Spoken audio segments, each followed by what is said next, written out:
10 years ago. I was out living in Australia as a young 21-year-old boy. I was trying to make it in the skate industry in Melbourne, Australia. I was trying to get some sponsors. I did have one sponsor, Folklore Skateboards, but I was trying to get more. I started building a relationship with this person in Australia that was kind of key in the industry. I ended up sending him this video of footage and he sent me a really interesting reply that was kind of like advice. So I thought I would read and react to the advice and seeing how it fared 10 years later. So we can read his advice and then my response. I'm not gonna say his name or who the company is or what the sponsorship terms were. They were just starting to give me like free product and just like dipping their toe in with me. My video got on Ride channel, Tony Hawk's channel, and released on there, and I was really hyped on that because in Australia it's kind of hard for people to do stuff like that. I was so stoked and I sent it to him, and then this was the response I got back.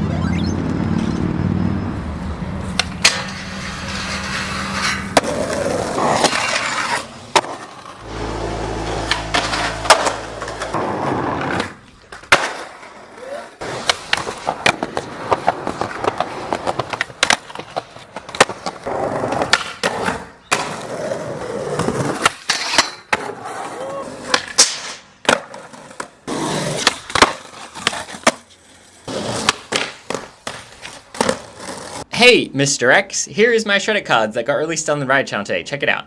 And he says, 10:09 p.m. That's rad, but I'm guessing you want more. I would if I was as good as you. Mate, the skate world is the biggest, most judgmental thing in the world. Trust me, I know.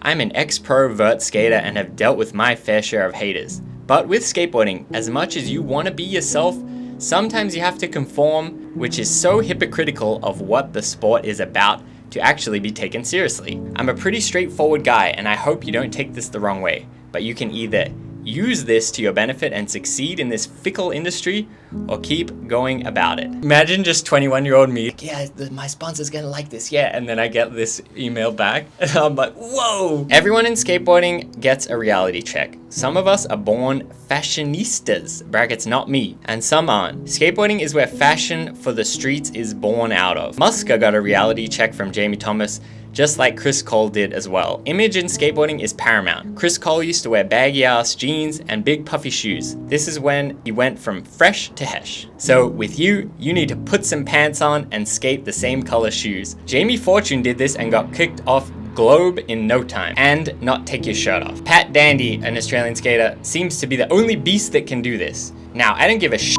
if you do this, but I know that the industry does. These are all no-nos. Shorts now and then is cool, but you need to put pants on. Not jeans, pants. Black, navy, gray, beige, or brown. Good cut pants with a bit of elastic to make them stretch. I like how he went into so much detail. It's insane how these things change people's perception of you. Then you need to film and shoot with the right people. Shooting is more important, filming not so. You're doing such a great job of self-promotion that you know what you want, and I can tell you live and breathe skateboarding. So what he's saying is, I need to be in the right circles of the right people. Now this was actually pretty solid because I didn't really like going to events, didn't really like mingling with other people. I just wanted to skate with my friends, film and do hard tricks and release hard tricks. I didn't really care about any of those other things, and especially what I look like. But we'll get to my response in a second. I hope this doesn't put you off. I came from New South Wales and I moved to the USA to be a pro, and I was the kookiest motherfucker in the world. I thought I knew what was cool. I was so far off and still am. You don't need any flair or anything different at the moment because you are that good. When people start taking you seriously, you can put rainbow shorts and tat unicorns to your chest. Yeah! You just gotta get your shit going. You don't want opportunities to slip you by. This, to be honest, is the reason I haven't fully committed to you, but I know you're good and I know you could be amazing. If you want to do this, come in and see me one day in the office. Hit me up, book in a time, and I can talk to you about what you want to do and want to achieve. You're a talented kid, ridiculously talented. Thank you. We'll be great to catch up and get you where you want to be with your skating. I look forward to catching up with you soon, mate. Big wall of text, big thing. I really just thought he would be like, that was sick. Come in, get some product. But I mean, honestly, thinking back about it, very interesting time in my life. I think let's see my response and then let's see how I feel now. Funny that this was at 10 p.m. too. And then now I respond 2 hours later. I remember I put a lot of thought into my response. So this is from 21-year-old Rick. Wow, definitely a surprise to see a response like this. Firstly, I appreciate you being so upfront with me. Transparency is important to me, and I feel like it is undervalued in society. I am more willing to listen to your advice, and I value your constructive criticism highly. You're right, I do want more. In the past year, I have changed a lot as a person. I have done a lot of growing up. I have been focused on myself, my goals, and putting forth 110% into every second of my life to get there. I stopped trying to be like everyone else and started learning to be myself. My self-worth and self-esteem are created from how I objectively review myself. This remains the same regardless of others' actions or words. I have this attitude in every facet of my life. Wow, Rick coming in with the big words. I don't know if it was really necessary for me to say all that. And like, what am I really trying to say by telling him all that? But yeah, I guess that was how I feel. The clothes I buy and wear are cheap, comfortable, and I like them. How I look in them doesn't really factor into my decision-making process. I mean, that hasn't changed at all. I mean, it has, but I like how I wrote it like so bluntly like that. With regards to skating, I find that when I am watching a skate video / looking at a photo, all I am seeing is how the tricks are being done. I guess I have somewhat mistakenly thought this is how everyone views it. Now that is a valid statement right there. I guess skating to me is only about doing tricks and having fun, but I can see how other people like the fashion side of it.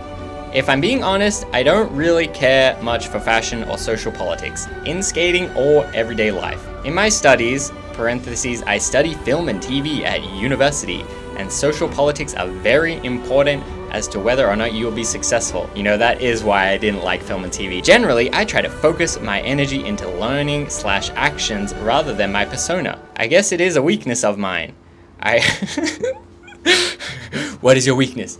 Too perfect, too hardworking, too punctual. The classic job interview technique. I agree that shirtless skating and mismatched shoes probably do devalue the tricks. This was mostly just goofing around and filming with my friends. The pants as opposed to shorts thing, I can't logically explain why I like it so much, but I just love skating in shorts. I used to only ever wear pants until about a year and a half ago, where I discovered how freeing and how much more comfortable I felt. I guess what I'm trying to say is I never really thought it was that much of a big deal. With that being said, I was mainly just skating for myself. I have been flow for folklore for a long time, and it was only 2 months ago I was properly put on the team. Way to go, young Rick. I more than understand that when you are representing a company, you have to uphold a certain image. I think with things getting more serious, I need to treat my skating persona in a more serious way. I pride myself on being an opportunistic person, and I mostly don't want to let any great potential opportunities slip through the cracks.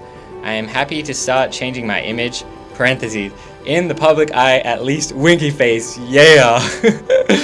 Even though it isn't how I truly feel. I would love to have a meeting with you. Sorry for the lengthy response, but I thought you deserve a down-to-earth reply from me. I'm free to meet Thursday, Friday, morning or midday. You can give me a call, work at 5 times. But yeah, that was it. Woohoo! Let's, you know, in the moment when I was a kid and I got this, I was like, what the heck? I think I did sum up my thoughts pretty well. I really chose the wording and I tried to sound sick or whatever. Looking back, I think he was kind of right in few regards, and kind of in a lot of things. Like, one, he's saying skate with the right people and do put your energy into things that's important. Very good advice. 2, he's saying don't do anything too outlandish that's gonna make people look at you a different kind of way. That is super valid. And I do think since this occurred, I didn't skate shirtless much since then, because it was just hard and I was just whatever, but it did kind of look weird, and I did acknowledge that. I didn't do the mismatched shoe thing either.